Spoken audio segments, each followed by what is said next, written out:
สูงค่ามันในเข้าคาตึกเด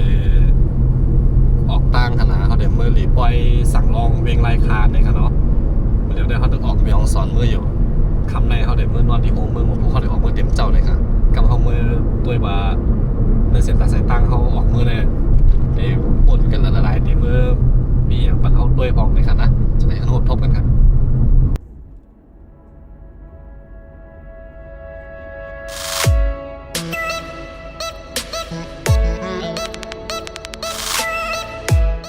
ในเขามาถึงดีของมึงเอาคณะเขาเด่นนอนดีของมึงอีกคืนหนึ่งเลยค่ะเนาะเดี๋ยวก็มาพูดมากันเลยเขาเด่นออกมือเต็มเจ้าแต่เมื่อได้เขาเด่นนอนลือไว้ดีของมึงเลยกันครับกันละเด่นเจ้าดีของมึงค่ะนะเมื่อได้เขาตึกเด่นออกต่างกันครับแล้วก็กาวอันดีเต็มเมืองค่ะนะเมื่อเดี๋ยวได้เป็นอยู่6 โมงครึ่งค่ะนะเรียกว่าตึกออกลายอยู่เขาไม่ครับ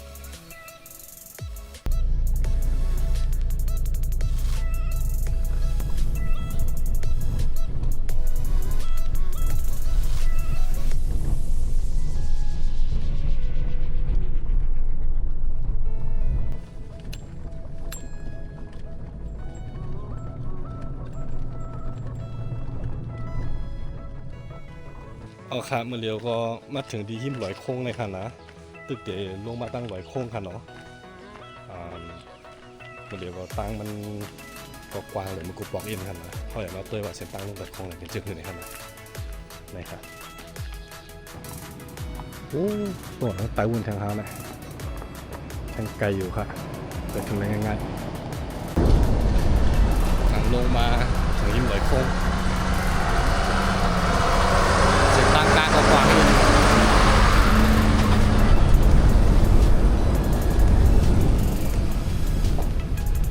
ได้ครับนะ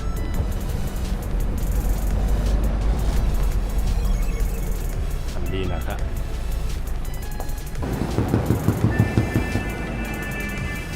เดี๋ยวมีรวดส่วนกันขึ้นมาหน่อยครับเนาะก็เดี๋ยวใครทุกขาอินก็มันกำก่อนเพราะอย่างรวดอ่อนเนี่ยมันก็คือเนี่ยเป็นรวดใหญ่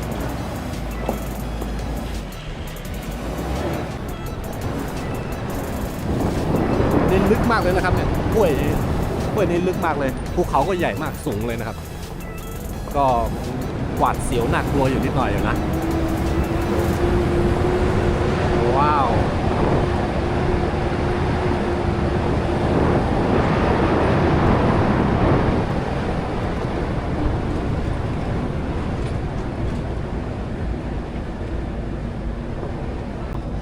อันนี้จะเป็นในรอบ11 ปีนะเพราะว่าผมมาครั้งล่าสุดก็ตอนปี 2015ก็มาอีกทีนึงก็ปี 2026นะครับรอบ11 ปีที่ผมจะกลับไปเยือนรัชฉานอีกรอบหนึ่งก็ไม่ได้มานานก็อะไรก็เปลี่ยนแปลงไปเยอะเลยนะครับก็สิ่งทุกอย่างก็เปลี่ยนไปเยอะถนนหนทางก็จะกว้างกว่าปกตินิดหน่อยนะก็โอเคกว่าตอนที่ผมมาครั้งแรกไม่ใช่ครั้งแรกครั้งล่าสุดนะครับเดี๋ยวเราจะไปดูกันข้างหน้ามีอะไรให้เราชมมีอะไรให้เราดูบ้างนะครับเดี๋ยวเราไปดูกันเลย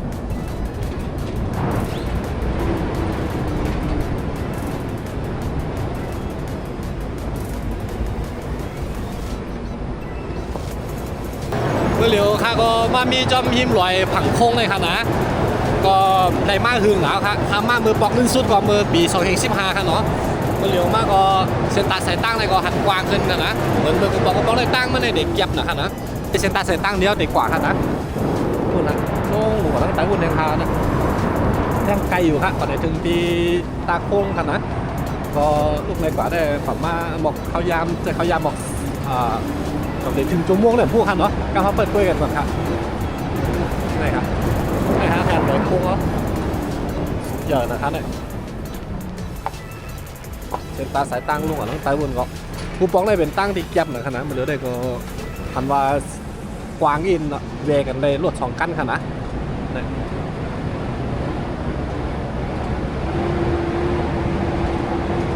ก็มาถึงหิมจำเจอผังโค้งอยู่ค่ะนะมาเร็วจำเจอหิมสันโค้งเลยค่ะนะ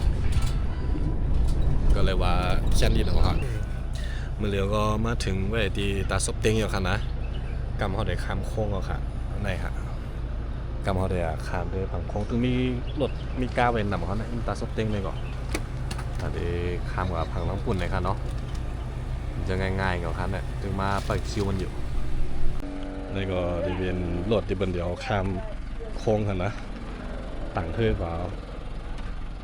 นี่ครับคือมีไว้อยู่2 ลำถ้าพูดในคามกว่าอันเด็กคามมาก็มีอันเด็กคามกว่าก็มีค่ะนะอันนี้คือเฮ็ดเสาตัดเด็กคามน้ำโค้งค่ะนะทางยินมากก็จะเป็นมีโขค่ะอะไรกันนะในติดตาสติงเพมโมไว้ยินเอาค่ะขิงแน่ๆแต่ตัวห่างโพดจังก็คือเดี๋ยวเอาตัวเด็กเอารถเนี่ยมาลงมาอยู่แล้วก็เดี๋ยวนี้เป็นคิวของคิวมันเลยค่ะนะตัดเด็กคามก่อนนะนี่ครับคือดีเบอร์เนี่ยมาเอารถเนี่ยค่ะนะนั่นก็ได้เป็นรถเดี๋ยวมาขึ้นเฮือเปิดเขาคิวเครื่อง3 เครื่องค่ะนะอันนี้กั้นหนังตั้งเลยเข้าอ่ะค่ะนะ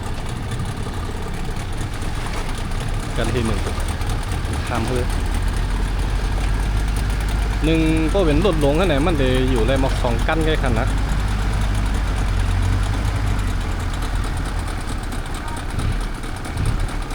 ลำมีดีกันดังนางยิดก่อนแล้วเนี่ยหลักเสียวเองเหรอเนี่ยเพื่อนเขาได้ นั่นนะอ๋อจะขึ้น3 กั้นเขาวะเนี่ยอ๋อ2 กั้นก็เยอะหรอเจ้าอะได้ขึ้น2 กั้นก็เอาทางมาพักพุ่งนะ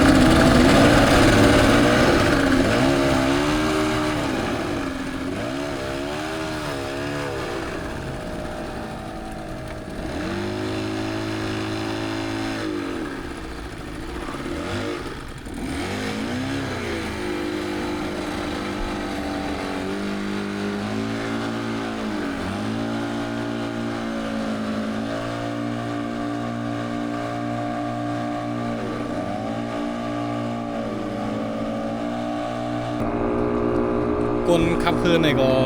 โอ้หลุดน้ำอะไรก็เรียกว่าขับสุดวันของเขานะเดี๋ยวก็มันมีเฮือทางอันดิมมันปล่อยไว้มันเป็นเลนเมย์มันตัวเด็มเมย์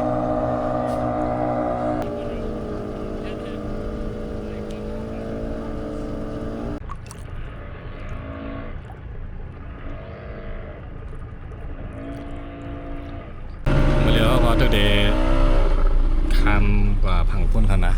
มารถได้ขึ้นหรือคือไว้ค่ะ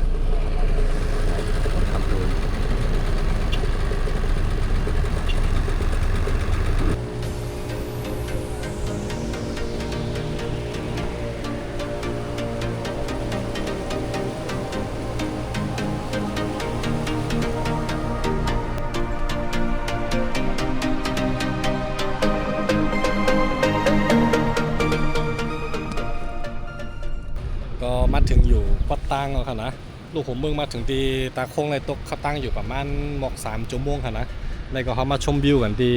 น้ำเตียงยินค่ะเนาะทางดีนะครับเนี่ยเขามาอยู่ที่ลอยสูงเลยค่ะนะนี่ครับใต้ใครลงหาปลาได้เอาในเป็นห้วยลึกนะครับนะลงจังลงเลยป่นมาหมอกเหกำค่ะนะก็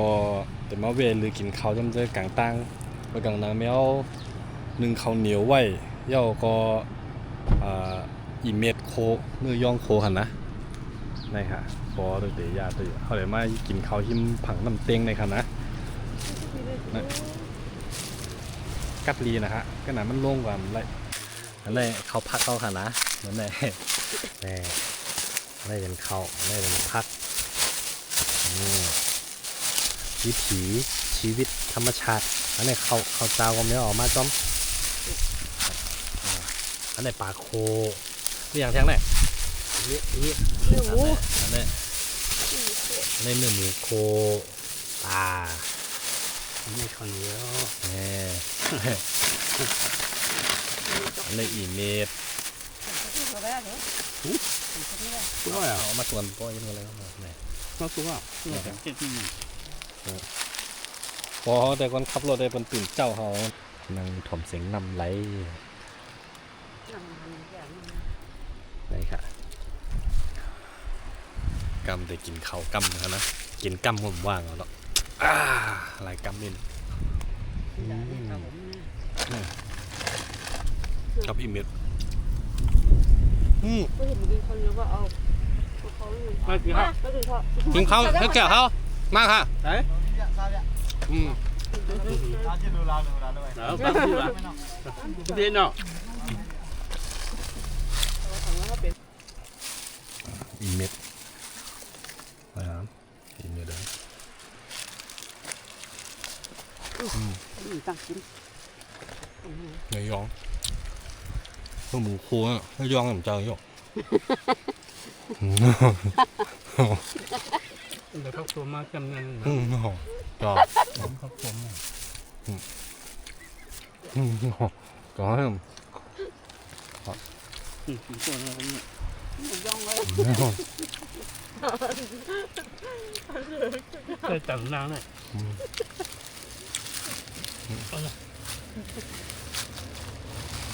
เขาจะประมาณไหนนั่นน้ำเจขนาดนั้น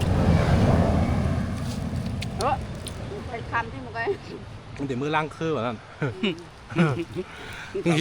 หิบมือล้างคืออยู่ขับไวเดี๋ยว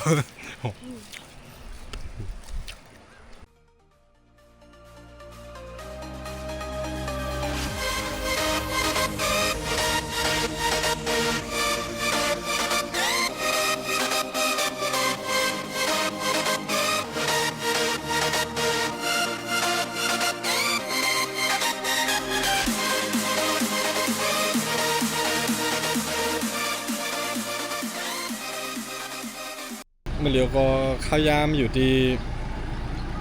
มึงมองไหนคะนะลูกผังโคงมา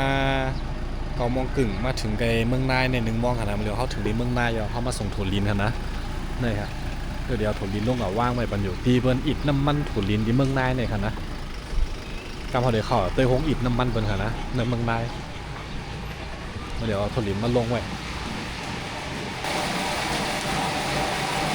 มาซื้ออีกเลยแรงน้ำเลยเหรออันนั้นเนาะอันนั้นเป็นกากถั่วดินนั่นเองเนาะน้ำมันถั่วดินเจ๊ดๆแล้วเลยเนาะ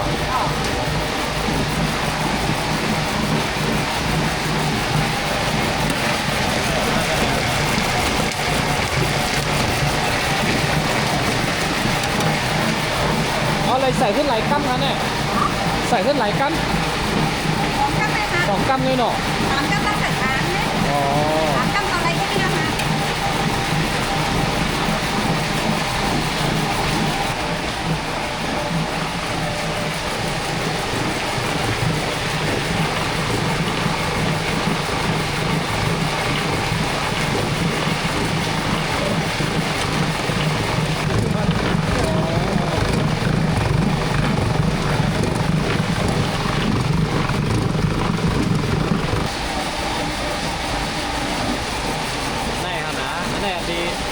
เอาออกมาย่อข้างในเนาะอ๋อขึ้นอีกไรไม่ทองในเสาในขนาดอ๋ออันนี้เดี๋ยวมาเจ็ดเดี๋ยวมาทองนะครับเนี่ยนะ หรือว่าเจ๊ก็ไม่รู้ทำกับพี่คนเจ๊ป่ะ อ๋อนี่ครับไก่เนาะ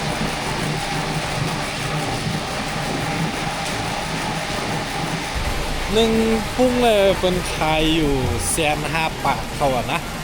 เอา1,500 เฮง1,500 เฮงจะ1,500 บาท1,500 เฮงเขาว่า1 พุ่ง1 กิโล 30 ลิตรในขนาดถ้าว่างก็ต่านอยู่ก็เองเหรอครับโบ1 พุ่งในขนาด30 ลิตรตึกกัดดีอยู่ครับนะในโทรจี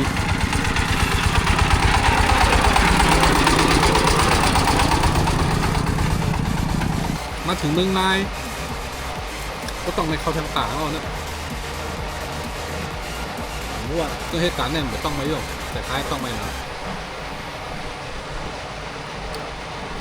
จำเด็กเขามือน้ำจ้าเดี๋ยวก็เด็กเขามือไร้ตามือเด็กมือถึงไหนมอง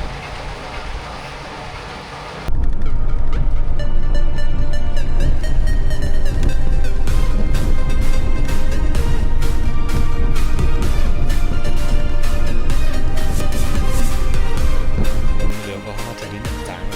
เข้ามาถึงนี้น้ำจ้าเนี่ยก็จะมีอยู่ว่าเขายาม4 โมงครึ่งนะกำเขาตุกเด็กขึ้นเมื่อไร้ขากำเดียวครับนะ โอ้ตีลินมันปังเป้งอยู่นะครับมันจะน้ำจางนะในห้างลีนนะครับนะแล้วเดี๋ยวเฮ็ดเกินเหมือนไหนครับตั้งได้ว่าเหรียญตีลินในปังเป้งเหมือนกับหมดแล้วนะ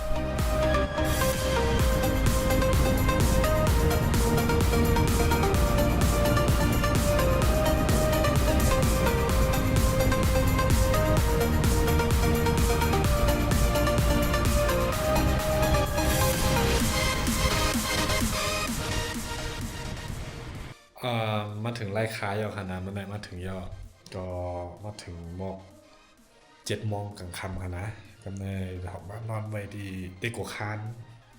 มันนอนไว้ดีโรงแรมเลยครับนะจีโรงแรมว่าเมาในเขาอะมีเนื้อปก2ดีเวียงไล่ค้าในครับนะกำก็เขาก็เดอาบน้ำหรือใจกันครับเมื่อพวกเขาจะไม่ป้ากันเดทแทงค่ะคือตั้งวันเอาคำมันเนี่ยเพราะว่า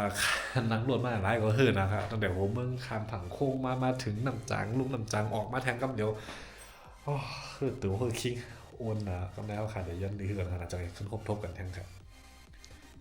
นี่ค่ะห้องนอนแคมป์เดี๋ยวครับเนาะเป็นแคมป์เดี๋ยวครับเป็นห้อง2 เตียง 3 เตียงก็แล้วแต่ห้องเลือกกันนะ